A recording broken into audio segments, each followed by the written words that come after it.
All right, so today we're going to continue with the last section of vitamin D.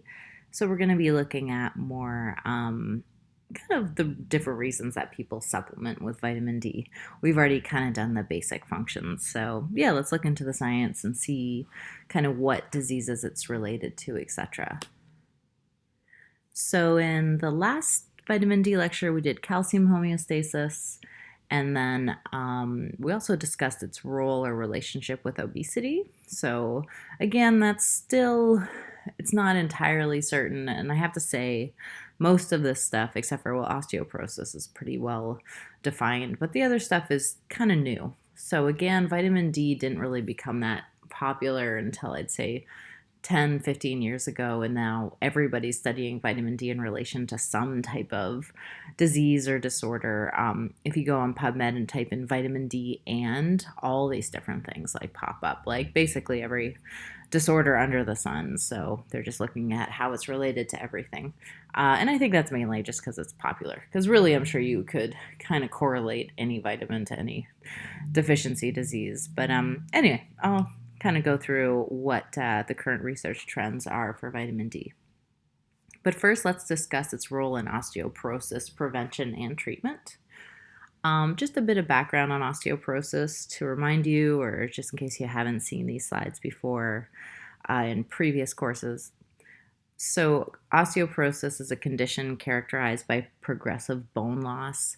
And really, what the bones are, it's this matrix of collagen. So, usually, when I'm teaching this in person, I kind of like web my fingers together into this like lattice formation, kind of like this actually. So, this is generally there's this like collagen lattice laid down. And then the way that bones are built is by depositing minerals in there. So we discuss this a lot more in the calcium lecture, which will be the next step after the exam. And what osteoporosis is there's not enough minerals to be deposited basically in these holes. So the bones become kind of frail and weak and vulnerable to fractures. So the life cycle, somebody's life cycle of bone is pretty similar from person to person. And it really varies quite a bit by age. So from the time you're born up until the time you're 25, you're basically building your bone mass. So this is stronger bones, and this is the age of somebody. And this one, I only have women here, but in the calcium lecture, I have basically the same graph for men and women, like overlaid. And for men, it pretty much follows the same thing. The decrease in bone mass isn't as extreme, though. So, from the time you're born to 25, your bones are basically getting stronger. They're building. And that's because the cells that build bone are much more active than the cells that are breaking down bone. And I always found the names of those cells so confusing. There's osteoblasts and osteoclasts. So you'd think osteoblasts would break down bone, like blast bone, but unfortunately they don't. So every time I do this, I have to do this like mental gymnastics of, okay, osteoblast doesn't break down bone, so they build bone. Osteoclasts break down bone. So osteoclasts break down bone, osteoblasts build bone. So the osteoblasts building bone, are far more active than the osteoclasts. And then that kind of helps people get up until their peak bone mass. So this is basically also when people are growing. And sad to say, 25 is pretty much the age where you have the peak bone mass, and after that, it kind of slowly goes down. If you look at this graph, it looks like kind of plateaus, but what they're trying to show you is that there's just a very small decrease up until about menopause. And the average age of menopause is 50 years old for women, 50, 51. So that's what they're trying to show you here. And then right after menopause, perimenopause sets in, bone mass kind of just rapidly deteriorates and declines. Do you know why that is? Some of you may have learned it in previous classes, but this is an important thing to know. So the reason it goes down is because during menopause, women make less estrogen, and estrogen induces the apoptosis of cells that break down bone. So, kind of an easier way to think about it or say it is estrogen kills off the cells that break down bone. So, it kind of keeps those cells, the osteoclasts, in check throughout this period. When a woman is making enough estrogen, they generally have, yeah, kind of an equal amount of both the breakdown bone cells and then the building bone cells are both working at equal amounts. But once estrogen's not around and high, once estrogen, circulating estrogen is lowered after menopause, basically those cells that break down bone are left unchecked, and then they kind of go crazy and start breaking down bones. So that's why bone loss happens. And then this is also why women after menopause are at much higher risk of osteoporosis than they were basically up until menopause. And oh, sorry, the same thing, testosterone does the same thing. And for men, it's a very similar pattern, except for this isn't as steep. Basically, their testosterone, from my understanding, doesn't drop off as quickly. They don't have like, they have, I think there is something called male menopause, but different people characterize it as different things. But basically, it's when testosterone goes down, but it's not such a steep decrease as in women during menopause. And then I do have to say that if you do, I always get the question like, if you do estrogen replacement therapy, does that help keep your bone mass up? Yeah, it does. So just to anticipate that question, but we can discuss more during the live Q&A session on Friday. So osteoporosis is basically, as you know, that condition of bones becoming frail and much more vulnerable to fractures. And this is related to low vitamin D status. So it's a little complicated because remember, vitamin D, if we look at the function slides, actually breaks down your bone.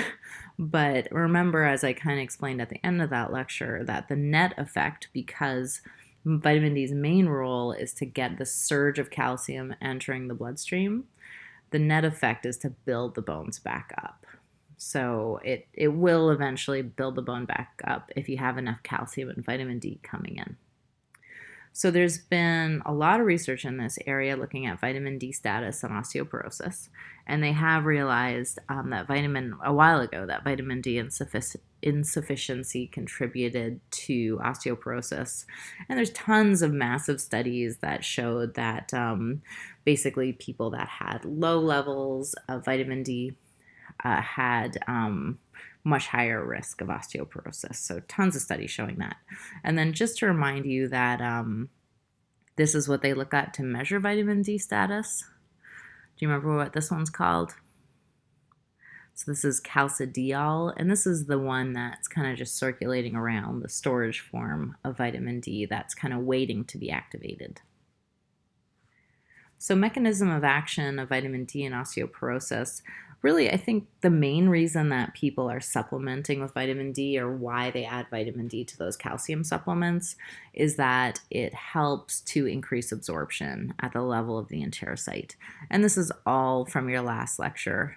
So if you're not getting enough vitamin D from like either low sun exposure or poor dietary intake, then you're not going to make as much calbindin, so then you'd have less calcium absorption. But if you have adequate amounts of vitamin D coming in, and if you're taking it in at the same time as calcium kind of throughout the day, then you're basically going to prompt your enterocyte to make more of these calbindin receptors, so more of them float up here, and then more of them are available to let calcium in.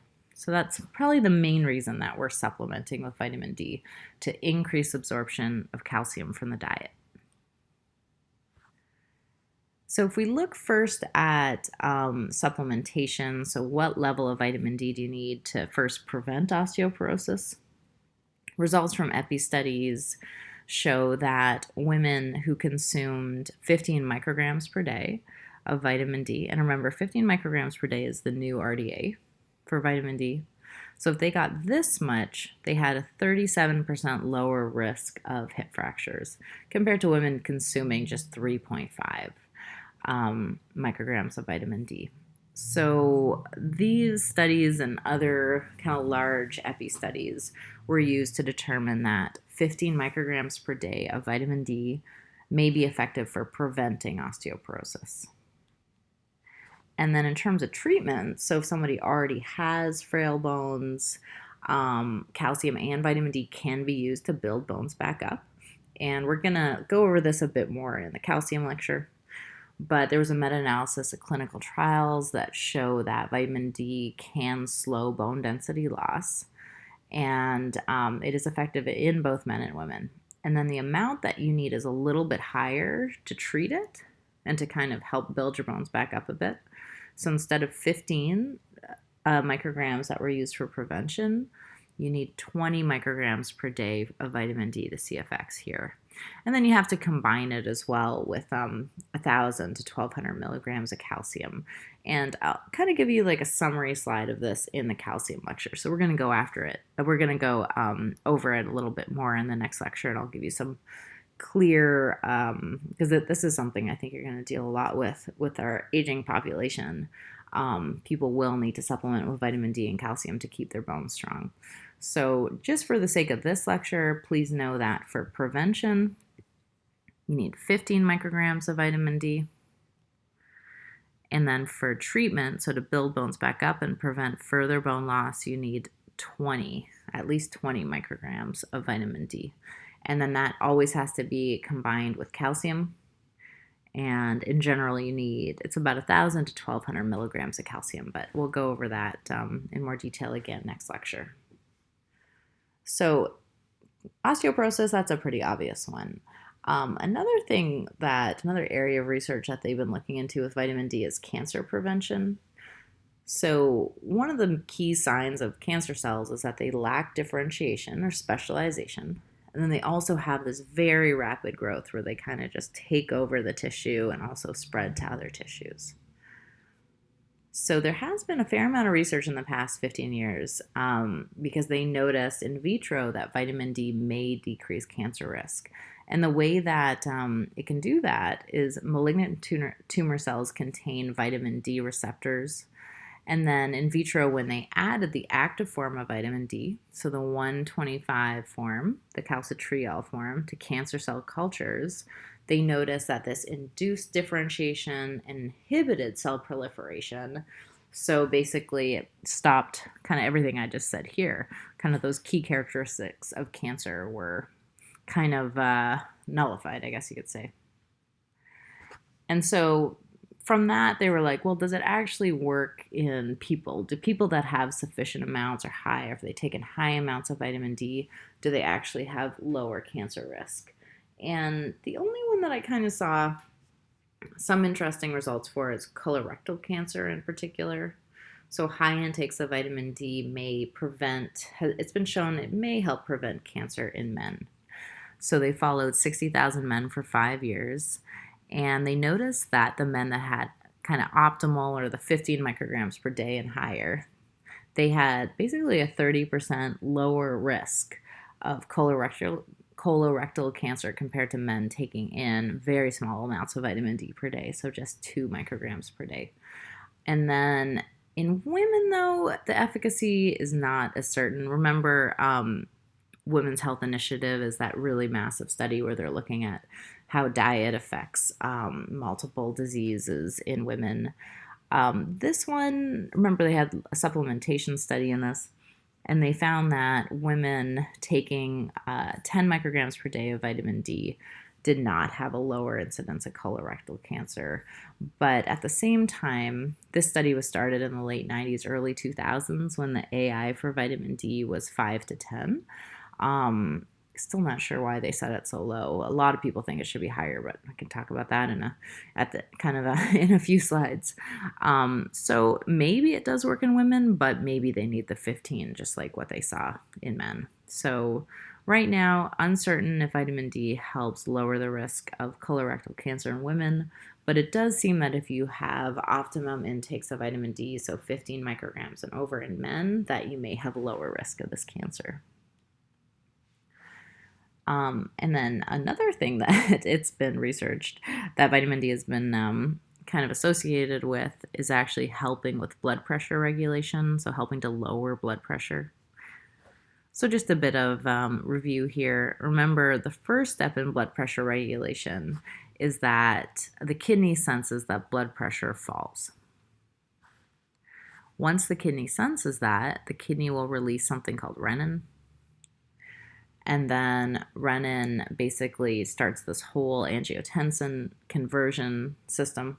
So from angiotensinogen to angiotensin 1 and then to 2. And then that basically helps, it acts back on the kidney, makes, basically results in aldosterone being released, from the adrenals. And then that increases salt retention.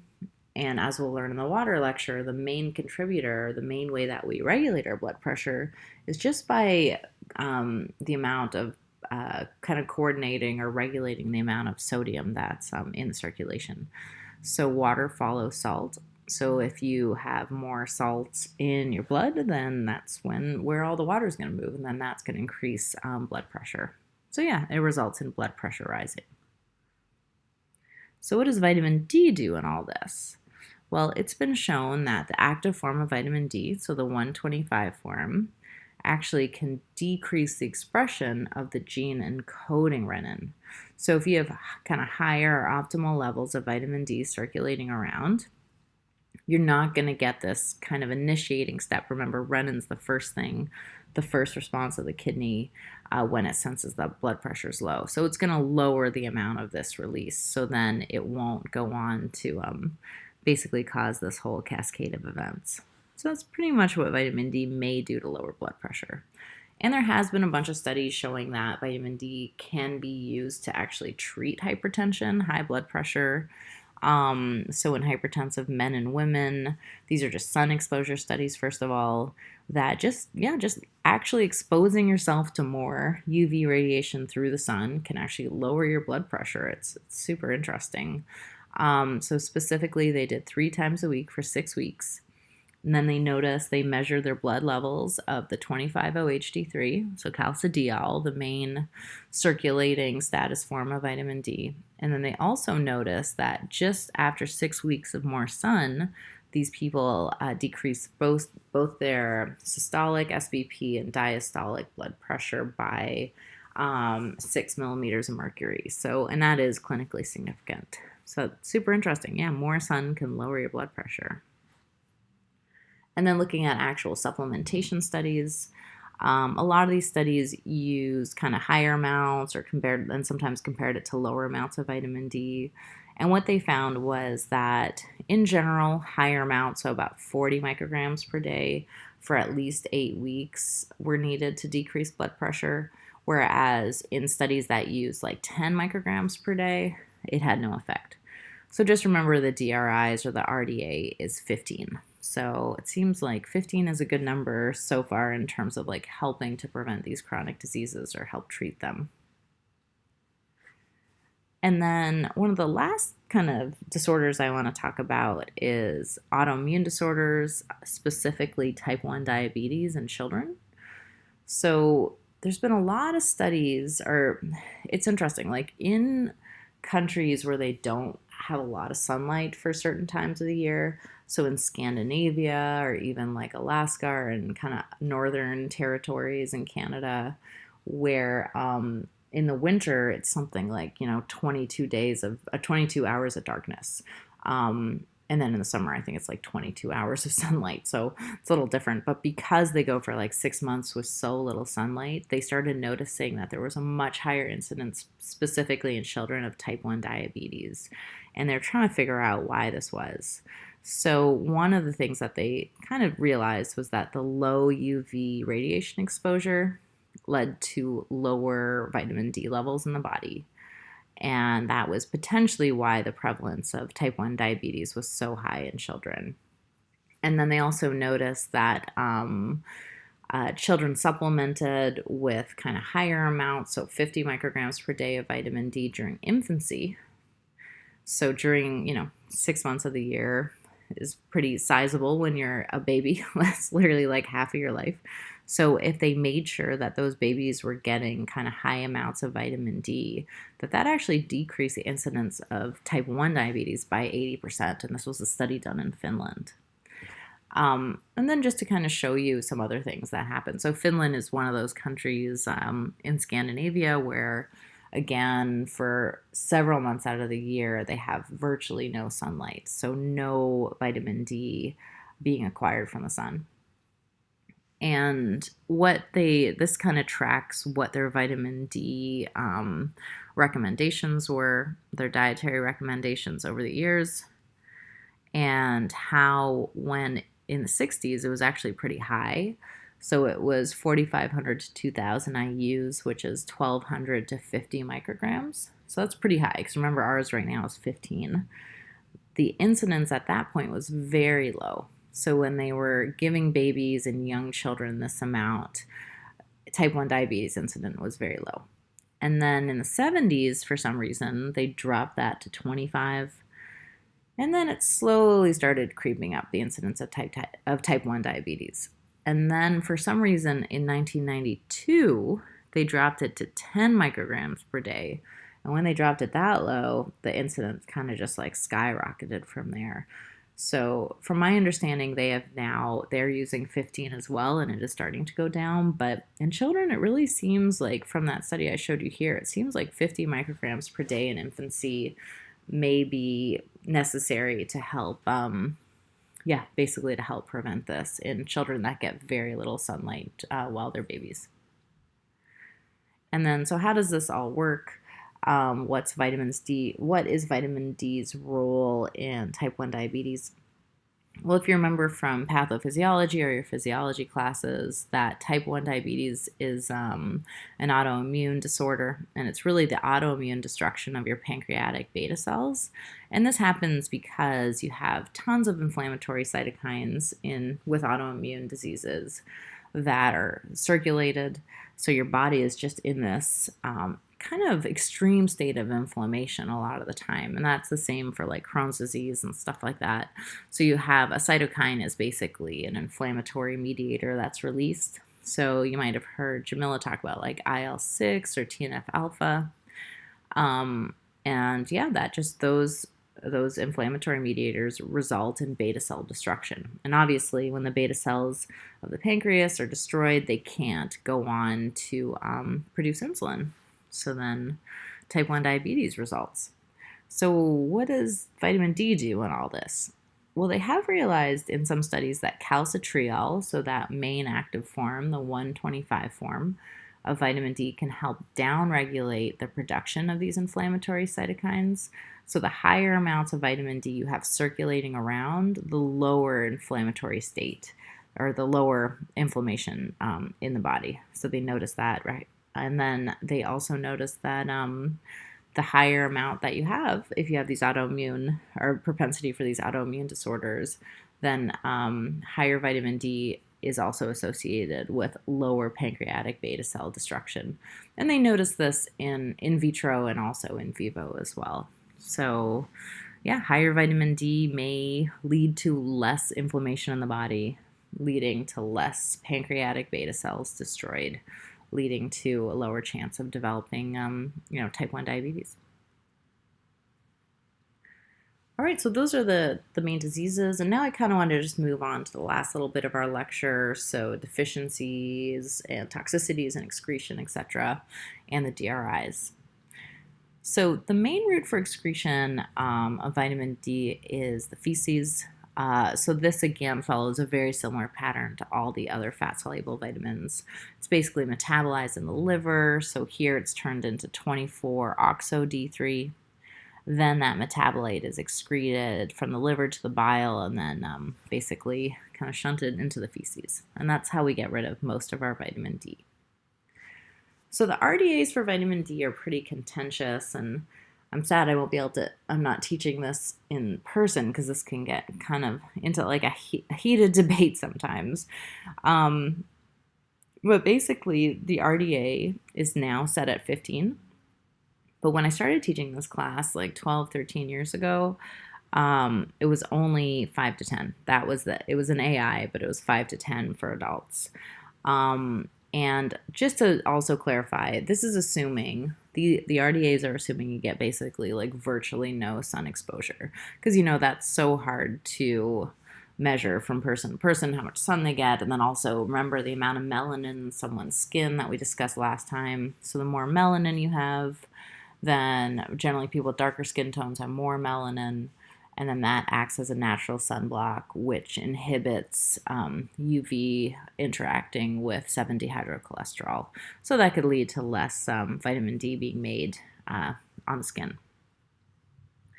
And then just to kind of show you the international unit for this one is 1 microgram of D3 is 40 IUs. So again, only the fat-soluble vitamins have international units, and they're different for all. So I finally found an answer to this. The reason that the international units were made for vitamins, and it's for like hormones and stuff as well, is because it relates to the mass. They're trying to basically by weight. That's what I finally found like a Wikipedia entry on this that seemed had scientific citations and stuff like that, so it seemed fine. But yeah, it's all to relate them so they could kind of all weigh the same when they're expressed as international units. So I'm not quite sure why that's important, but that's the reason that they have international units. And then again, that's still posted on bottles in the US. In fact, that's kind of the main thing advertised, opposed to the micrograms per day. But the DRI books have everything in micrograms or milligrams. So rationale for the RDA for the new one, basically most people on there, this was said again, yeah, I guess 10 years ago or so now, but there was so much infighting when this was happening, like when the NIH body of people, when they were trying to figure this out, like certain people wanted it to be like really high, like 100 micrograms per day. Some people wanted to keep it at the 5 to 10, but I think 15 was used because if you look back on some of those studies that I was showing you, 15 seemed to be like the minimum amount that you'd need to take in to see these like beneficial effects for chronic diseases. So that's kind of why it was set. And again, the RDA is set assuming no vitamin D is synthesized by the skin. And it does refer to any kind of intake from food, beverages, or supplements. So yeah, nothing from the sun. The recommendations, though, are highly criticized. Again, it's nice to kind of be able to debate this in an in-person lecture, but yeah, I guess we can do that on Friday.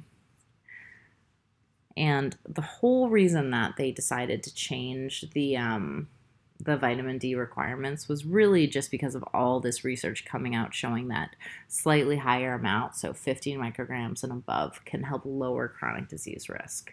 But a lot of people still think it should be much higher than that. Because if you remember with the type 1 diabetes in babies, they needed around 50 or so to show consistent effects for lowering type 1 diabetes. So a lot of people think it should be 50 or 100 micrograms per day. And I will show you why certain people think it's dangerous to have it that high when we get to the toxicity slides. So when I teach this in person, I get a lot of questions about sun exposure and how much you need. So just to clarify, in general, people can make about 25 micrograms per day of vitamin D with just 5 to 15 minutes of sun exposure on just your arms. So just wearing a t-shirt. And like your arms and your face, basically. And then maximal kind of vitamin D production occurs when the sun is kind of at its highest, so 10 a.m. to 3 p.m. And then we're pretty much sadly only making or converting vitamin D in the spring, summer, and fall. In the winter, so yeah, kind of like December, January, February, probably even November, actually, there's just not enough sun exposure. And I think it's like the angle of the sun, it's not the appropriate angle to actually help with that conversion. There's just not enough UV. So we actually make pretty much zero vitamin D in the winter months here in Chicago. Some people are asking like exactly how much you make by like centimeters squared. And I found this, which is like a general thing, but the thing is, it varies so much according to how much melanin you have in your skin. So basically, like how light your skin is versus how dark. So this number is an average. They took an average of all these people from different races and ethnicities and kind of like made it this one average number. But honestly, because it's an average of all that, it's kind of useless because it's like, what is the average skin color? Who knows? So whatever. If you want to know some random number, there it is. But one thing to keep in mind with this is that older people, so no matter what race or ethnicity, tend to have much harder time making. So people over the age of 50 have a harder time synthesizing vitamin D from the sun. Generally, that process of converting 7-dehydrocholesterol to pre-vitamin D3 really slows down. They're not quite sure why it is, but it's just not as efficient as it is in younger people. So that leads to deficiencies. The deficiency disorder is different for children versus adults. In children, it's rickets. And then this is basically just slowed growth, and it can also result in seizures. But the main kind of clinical manifestation of this is that failure of bone mineralization, which then causes like the bowing of the legs. So remember, you don't have enough vitamin D, so you're probably not getting enough calcium in.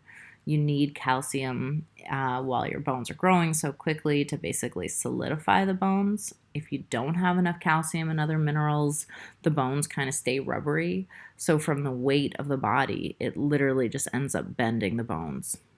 And other things that you'll see, so yeah, long bones, bowing, and then enlarged wrists and ankles is another thing that you'll see. The spine can also become curved, and there's also pelvic and thoracic deformities which can ensue. Unfortunately, once these things are in place, they're very difficult to correct. It makes it really hard for people to walk, and you can get like physical therapy and leg braces and stuff like that to try to correct it. But for the most part, it is very difficult to correct once it's happened. In adults, the deficiency for vitamin D is called osteomalacia or soft bone, and it's kind of the same thing. So this is what I was trying to show you before. You have this lattice of bone, and then all these minerals have to be deposited in there to strengthen your bone. So this is normal bone, and this is bone that's basically starting to become frail. So the first step before someone develops osteoporosis is osteomalacia. So that's kind of like precursor osteoporosis, and it's when the bone starts thinning like this. In general, people don't develop fractures until they have full-blown osteoporosis, but with this precursor osteomalacia, precursor osteoporosis, they get a lot of bone pain. So you kind of like fall a little bit and your bones will like actually hurt from my understanding. So yeah, it's associated with bone pain but not fractures. So we talked a lot about vitamin D and how it has all these benefits in chronic disease prevention. So a lot of people are like, well, why don't we just give people a ton of this stuff? Like, it seems like it helps with everything. So yeah, why not? And just to tell you, when I took this class, we actually learned that vitamin D was like definitely one of the most toxic things. And the reason, so it can be quite toxic, and that's why we don't recommend it in like super high doses. So the question is then, why aren't we telling people to have super high amounts of this? Because it helps prevent, possibly cancer and type 1 diabetes. It's because excessive intakes of vitamin D can cause hypercalcemia. So we kind of went over the mechanism of this already. But if you do take in really high amounts of vitamin D, basically it's going to do what it's supposed to do, which is increase calcium in your blood. So remember, the main thing vitamin D does is just get all calcium sources to like shuttle calcium into the blood. And, at normal amounts, that's fine. But at high amounts, what happens is if you have too much calcium circulating in your blood, it can lead to really devastating effects like calcification of soft tissues, kidney, heart, lung, blood, etc. So, yeah, it can be like super super devastating because people can actually die when you're basically like mineralizing these key organs. And so that's why we don't have, or that's why there's such a big debate about like where should the vitamin D level be set, because we know that at 100 and above, calcification of soft tissue occurs, which can lead to death because it basically leads to organ failure. But then we know that 15 is kind of only the minimal amount to create, like, to have all these like beneficial effects occur. Um, so it is, yeah, it is really, it's a tricky thing. I think it should be a little bit higher, but I'm just my personal opinion and from the things that I've read, 25 to 50 seems a bit more ideal because so many people in the US still have deficiencies of vitamin D. A lot of people, it's circulating around like, I think I told you, like in the 10 to 20 range when it needs to be for most people above 30. So yeah, it's, this is something again that I'd love to discuss with you all in our in-person lecture. And what else? Oh, one other thing that people always ask, well, if you get too much sun exposure, can you kind of toxify yourself, or can you have like too much vitamin D made? Just to clarify, no, it can happen. So basically, after your body gets enough vitamin D, once it's synthesized a certain amount, which again is around that 25 micrograms, once those plasma levels have been reached, it just stops synthesizing vitamin D. Those mechanisms are basically shut off. Yeah, so anyway, I think it would be great if we could kind of continue talking about this stuff on Friday. I know that you had 2 lectures to listen to today, so I'm going to kind of stop here and we can continue and do the mini review and stuff like that. If you'd like in person, it might actually be a bit more helpful. But yeah, let me know any questions you have about, or comments, concerns about why they set vitamin D like this. And, if you know any other research that you want to talk about, that'd be great. All right, well, I will see you all on Friday.